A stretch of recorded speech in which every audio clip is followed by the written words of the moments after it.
இன்று பாஸ்கா காலத்தின் முதல் வெள்ளிக்கிழமையில் அடியெடுத்து வைக்கின்றோம். இன்றைய முதல் வாசகம் திருத்தூதர் பணிகள் நூலிலிருந்து வாசகம். பிரிவு 4, இறை சொற்றொடர்கள் 1-12 முடிய.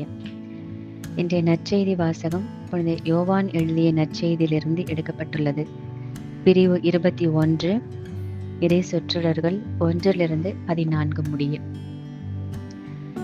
இன்றைய சிந்தனையாக தீய இயல்பிற்கு கடந்து வருவோம். 3 வருடங்கள் இயேசுவிடம் கற்றது, கேட்டது, இயேசுவோடு வாழ்ந்தது எல்லாம் நினைவில் இருந்தும், வெற்று கல்லறையை கண்டும், மூடப்பட்டிருந்த அறைக்குள் இயேசுவை கண்டும், பழைய இயல்பினை கலைந்து விடாமல் மீன்பிடிக்க சென்ற பேதுருவை பார்க்கிறோம். பேதுரு சென்றதும் அவரோடு இருந்தவர்களும் செல்கின்றனர்.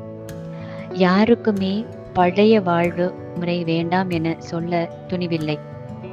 புதிய வாழ்வு முறையை அமைத்து கொள்ள மனத்தெளிவும் துணிவும் இல்லை. செய்த வேலையில் வெற்றியும் இல்லை. கலங்கிய அவர்களை அப்படியே விட்டுவிடவில்லை நம் ஆண்டவர். இங்கே மீன் பிடிக்க தெரிந்த மீனவரை போல அறிவுரை கூறுகிறார். அதன் பின் உணவு சமைப்பவராய், பரிமாறுபவராய், தந்தையாய் மாறுகிறார்.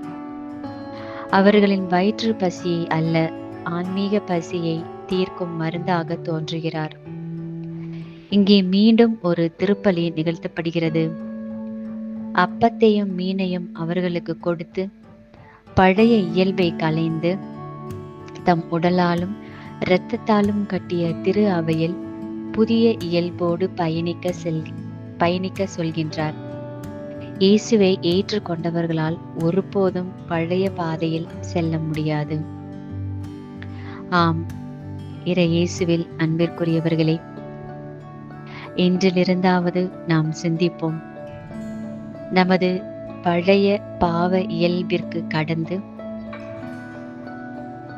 புதிய நல்ல பண்புகளாலும், நல்ல சிந்தனைகளாலும், நல்ல செயல்களாலும் நம்மை அணிவித்துக் கொள்வோம்.